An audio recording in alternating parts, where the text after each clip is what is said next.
Hey guys, it's Becca. Today I want to go over with you 10 tips for using Twitter better. Twitter better, that's fun. I'm getting my list from Sprout Social's 26 Twitter tips for beginners you'll wish you knew sooner, and I'll leave the link in the description below so you can take a look at that. The first tip I want to go over with you is tweet early and often. It's really important to tweet a lot because Twitter has so much content that's published daily. So if you really want to stand out, you're going to need to make sure you're posting often so that your tweets do get seen and you're engaging with your audience. Second, we want to make sure we know when we're oversaturating our followers. So there are a couple things you want to avoid. You don't want to post too many promotions. You don't want to use a ton of slang and jargon.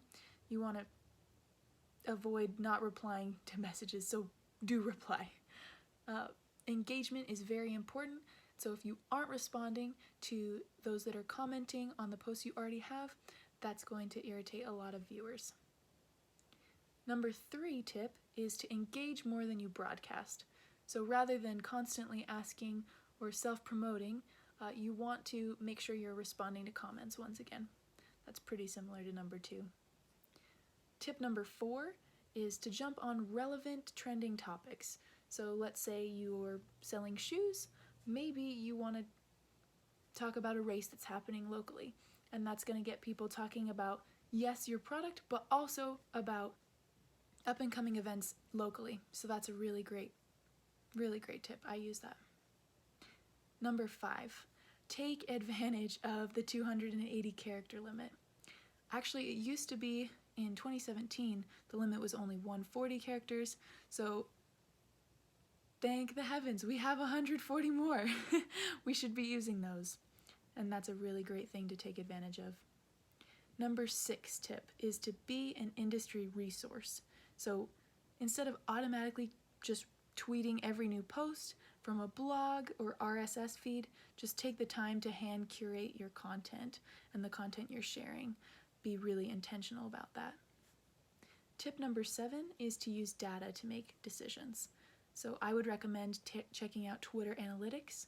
That's a great place to get more information about who your audience is and what they would be most interested in seeing.